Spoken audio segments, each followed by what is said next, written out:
with Pastor Mike. We just couldn't let him go. It's just too much richness there, too much to explore and to understand, and to help us, to benefit us as we go along our journey. Journeys in Christ are not easy, but when you have to be called to the pulpit to be a pastor, it's got to be really challenging. So Pastor Mike, I want to know, what did it feel like when you were told that's not the vision for this church, that's the vision for your church? You know, I was satisfied doing what I was doing. You know, I was working in ministry, you know, working a job. I was happy. You know, I was satisfied. So when we actually, there's something that we're already, you just don't want to admit it, and that might have been one of those things. So when we talked about it, it became very clear, so that this was for me, and so I just started keeping a journal and just kind of writing stuff down, even though it wasn't the time, for me to move out into pastoring. I just kind of wrote everything that the Lord was giving me. I just wrote it down. But I was nervous, you know what I mean? Hesitant, about stepping out. People were, when we made the announcement in the church, of course, sometimes people don't hear what you say. They kind of think, well, he's leaving. But I was kind of hesitant in that 9-month span between, making an announcement and then moving into it. There's a lot of things that you think about, during that particular time. You don't really have a place. You don't really have a people. All you have is a vision from God. All you have is a name that God gives you. But I heard somewhere that a good name is better than jewels, and so I thank God for the name. But when we got ready to launch the church, the Lord has spoke to me and just said, the way you handle your daughters is the way you handle the church. And I've tried to be true to that as well. When I think about pastoring, I've had to pastor through a economic decline in 2008, 2009, where we've had members that had to leave the state. People were losing their houses, as a result of it. And we had just bought the annex building at that particular time. I don't think we had it a year. When the economy, went down, it took us about 3 years to get out of that as well. And then, having to pastor through a pandemic where millions of people dying every day, funerals with 7 people, 10 people, not able to express celebration, for the lives of people who have, passed on. And even as we're talking, even now, the residue of that is still, ongoing. And so, the Lord has blessed me to be able to shepherd through some real difficult times, and even with my own bout of cancer, having to, endure that with the Lord, bless me and heal me with that, but it always have been, for me, a labor of love, because I realized a long time ago that pastoring is not what you do, it's who you are. All right. And we know that's you. We know that's you, Pastor. So let's talk about the name Strong Tower. How do we get that? That's the first thing the Lord gave me, Proverbs 18 and 10. The name of the Lord is a strong tower where the righteous run into and are safe. And everything that we do is, in a sense, kind of built, around that scripture. Our theme has been probably since the whole while I've been in ministry has been fight for the family. And so that name is, I think it's important to everything that we do, as a church, and everything that we do in terms of the community, trying to make sure that the culture of our ministry reflects the name of our ministry, where the righteous run into and are saved, where it's where people feel that way when they come into the ministry, where they feel loved, where they feel safe, where they feel like they could say, whew, you know what I mean? They don't, have to be so much on edge, because for a lot of different reasons. I have a confession to make. I felt that way when I came in, and I haven't left. Not going anywhere. Yeah. I can tell you my first impression of Strong Tower when I came, 24 years ago, I think. I remember your kids. Yeah. I thought, this is a loving church. And that's where I wanted my kids nurtured, in a loving church. And the first person I saw when I came in the door was Sister Mel. Yeah, she was ushering probably at that She time. was ushering.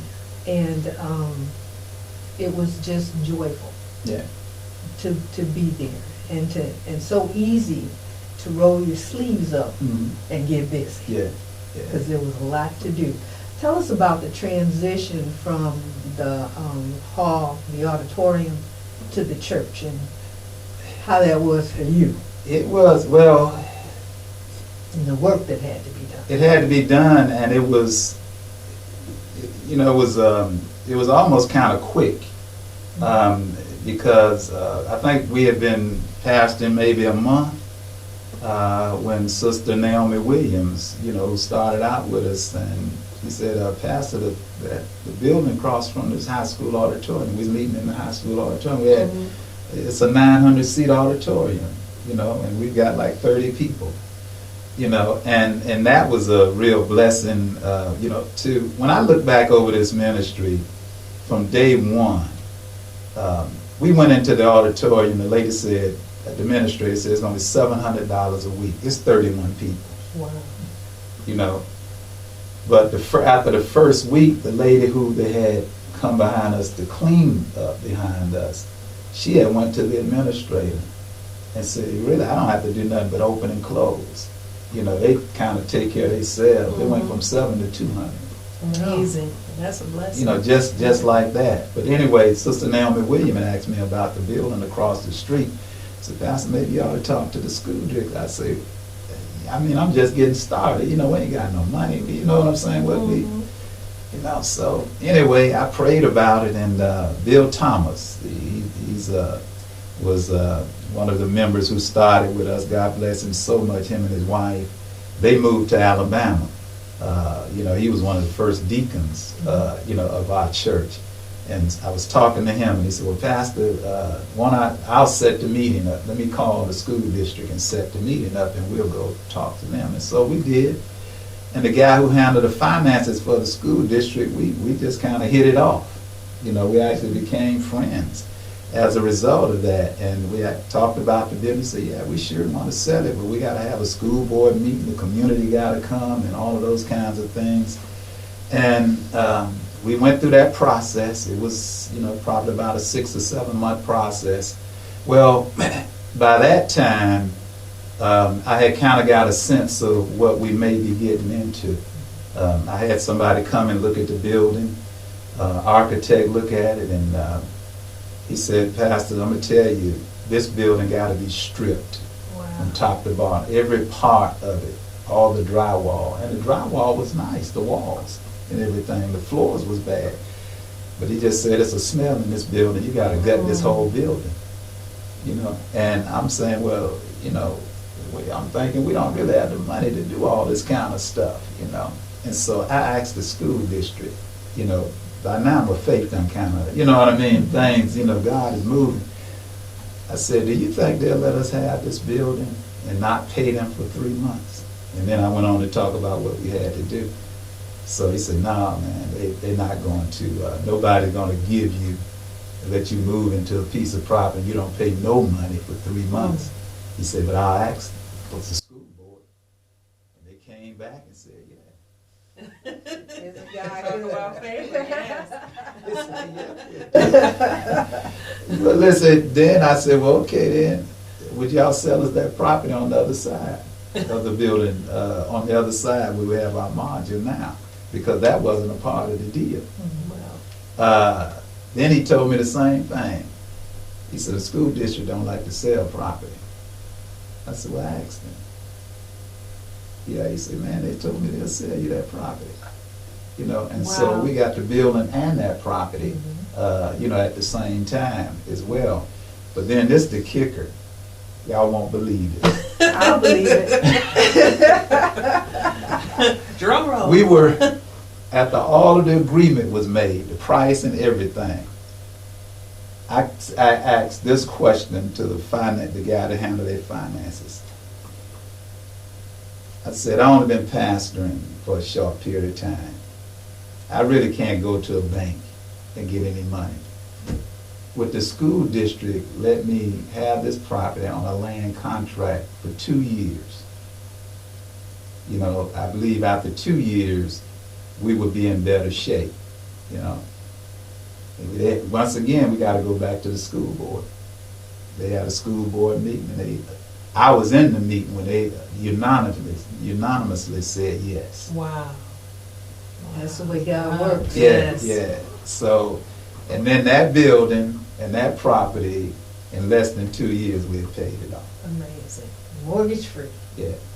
I mean, that's, you know, that's what I mean when I say God had his hand good upon us, you know, from the start of the ministry itself. But that building that we're in was, all the work that went into that building was done only by members. I mean, well, let me just say, not just members, but friends too. People who later on became members. You know, they would stop and help. We started tearing out walls. Then we realized this used to be a church. It had the pulpit area. It had, once we tore the floor out, the floor was sloping. Then people started coming by, bringing pictures of it when it used to be a church. They did an article on it in Ann Arbor News. You know, Cope Building goes back to former roots as a church, you know, as well. Because people thought we were tearing the building down, and they wanted a brick. They wanted something out of the building. Victoria Life Church, that church used to be Willow Run Church. And so people came by. A lot of the members was there when we first came into the building, and they came up and celebrated with us. Wow. So it already had a rich history itself. So the place was already good ground, you know. So it was a transition. It was a labor of love, and the people, we had people take vacations just to work on that building. That's amazing. Yeah. That's truly a story of walking by faith and not by sight. Well, listen, when that's all you got to do, that's you do it. You do, okay? Yeah. When God tells you something and you're obedient to the call, Yeah, yeah. He gives you the provision that you need, but you just have to have the faith to walk into the provision. Right. You got to be able. Listen, what I've learned is two things: hear and obey.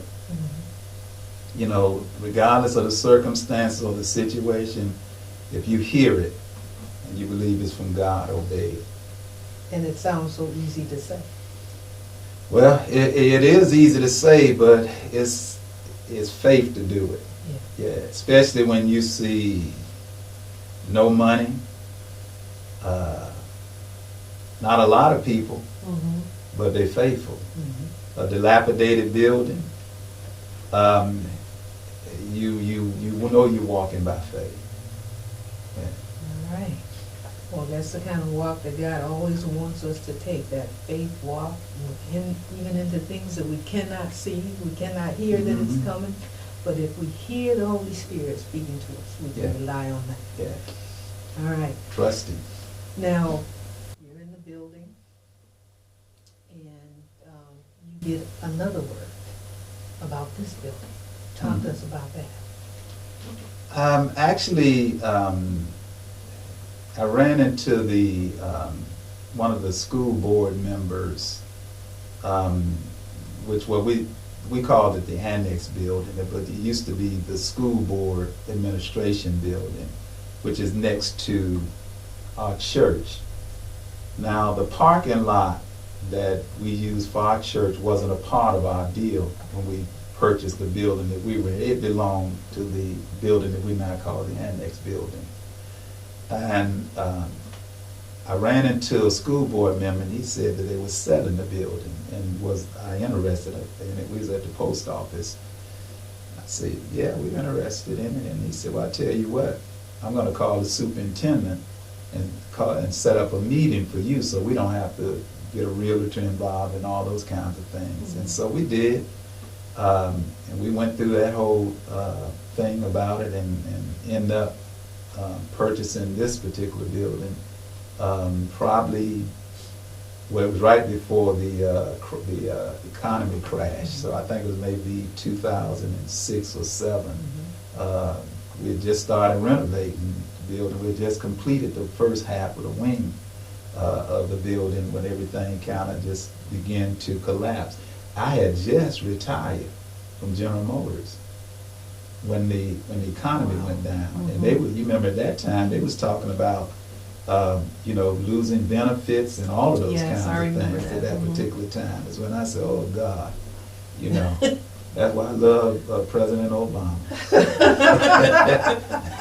That's the first thing he said. He said no loss of benefits for any auto workers.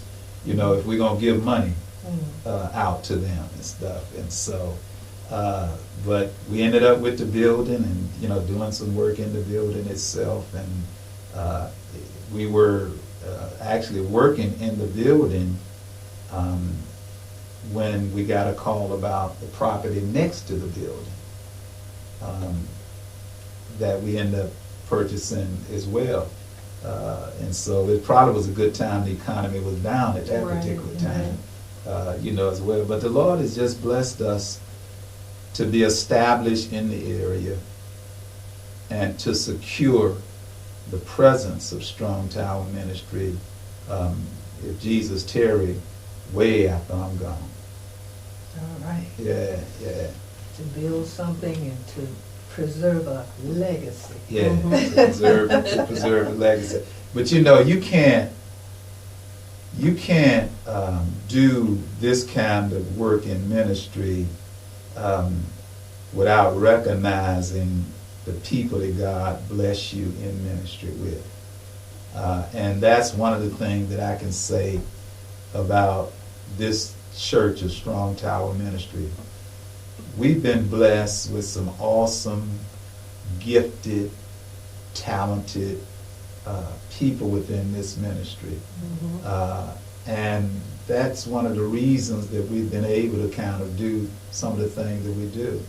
Because ministry unfolds, but it unfolds through people that the Lord bless you with. Being able to allow them to express their gift, their skill, their talent, to help cultivate those kinds of things. And as a result of that, the ministry, unfolds. And so, we've been a church, we're not a mega church. Some people may consider it a small church, but it's a small church to do big things. Yes. They do mega things. They bless lives in a mega way, as well. And that happens because of the people that God allow you to have as a part of the congregation, of people. And, that's one of the things that I hope, as a pastor, that I've been able to do is to help to cultivate and grow people, in the things of God. That's my desire. Well, certainly you're doing that, Pastor, from the pulpit with the mighty word that you preach to the Bible study lessons that you teach, to the example that you give, to all of the encouragement that you give to everyone. Yeah, and it's just remarkable.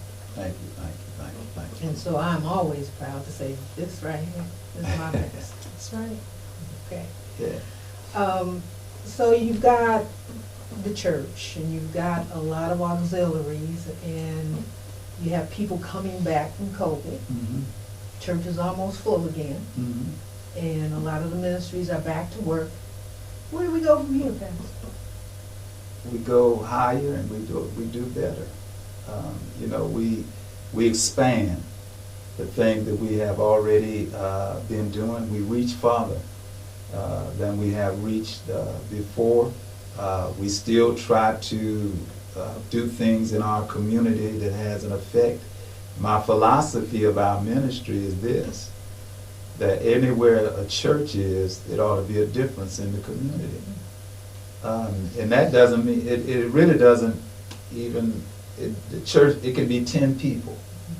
It can be 100 people, it can be 1,000 people. But wherever that church is, that 10 people ought to have an effect somewhere. If it's giving somebody a bag of grocery or, opening their doors for something, if it's 100 people, that 100 people should have an effect in that community.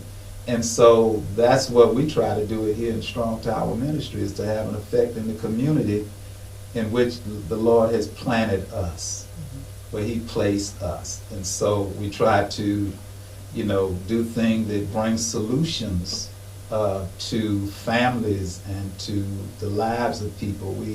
We try to have a vibrant children's ministry, and not just doing things on Sunday, but we've been to the Pistons game. We got the 3-on-3 basketball, balling at the tower. We have bowling events. We actually had a ministry fair where people are able to see the kinds of things that we have going on within the ministry itself. So where do we go from here is we continue what God has given us, and we do it even in a greater way as a whole. Affecting the lives of people, that's what ministry is really all about, having impact in people's lives. And one of the things that we're always doing is reaching out to the community to bring more people into the church, not just to be in the church, but to serve in the church. Yeah. So there's so many capacities in which people can serve in the church. You want to talk about some of those areas? You mentioned some about the children, but other things? Well, outreach is a big thing too. We've got several things that we do, in outreach during the course of the year. This was actually before COVID. There's a couple of areas that we normally would even go to and have us not so much of a service itself, but just letting people know we would do things there, play games and all of those kind of things as well, just to draw people out of their homes to be a part of it as well. And so having stuff on our grounds on Michigan Avenue, being able to give people a chance to kind of see people out as well. Movie nights that we've had at the church. Of course, through COVID, outdoor services. We did that for 2 summers as well. And so if you're asking me what I see, in terms of this ministry that we're in, I see greater, I see better. As we move toward the things of God, as people are maturing, as the scripture says, for the work of the ministry, and the ministry is being worked. All right. Now, before we go, Pastor, what I want you to do for us is to recite 18 and 10, Proverbs 18 and 10. Go ahead and say it. For the name of the Lord is a strong tower, and the righteous run into, and they are safe. Yeah. Amen. Amen. Thank you so much. Yeah, it's been my pleasure. All right. You want to tell us exactly where Strong Tower is located? Strong Tower Ministry is located at 134 Spencer Lane in the city of Ypsilanti, and that's right off Michigan Avenue. Michigan Avenue is the throughway through Ypsilanti, whether you're going to Canton or headed to Ann Arbor. If you come down Michigan Avenue, you will find us. You could also find us on our website as well, the Strong Tower Ministry at Ameritech.com.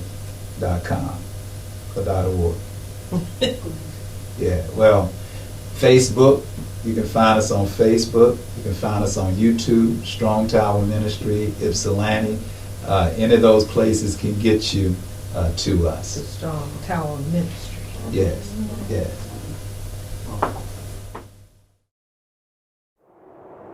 Hey man, what's wrong with you? You almost killed him back there. Man, he tried to play me. What was I supposed to do? We wasn't raised like that, D.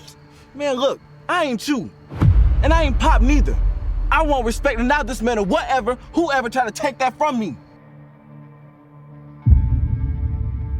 You can't serve two masters, son. You either serve God or the devil. There is no in between. If I can't get to my own brother, then how am I supposed to lead an entire congregation? You can't control what other people do, Elijah. That's my brother, man. Yes. And he has free will just like you do. You know, all I ever wanted to do was serve the Lord, man. I've tried to be a good example. I've tried to do the right thing. I've tried to do right by my family. I've tried to be my brother's keeper. You know, since I left home, man, I done done some stuff in these streets to survive that you wouldn't believe if I told you. It don't matter. It's never too late to change, man.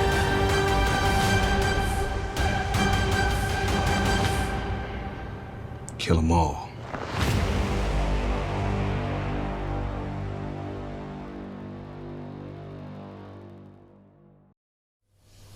That's all for our show today, and thank you so much for joining us, and thank you, Pastor Mike. Thank you for having me. Whoa, for sharing with us your message. Remember, everyone out there, that earth has no sorrow, Yes, Lord. that heaven cannot heal. We'll see you next week, and God bless. If you would like to help support this broadcast, visit realtalkTVtoday.com. Remember to join our Facebook page and follow us on Instagram. You can also email us with your thoughts of our show. We look forward to hearing from you. And if you're in the Ypsilanti, Michigan area and would like to be a part of our show, visit realtalkTVtoday.com to find out how. And until next time, keep it real.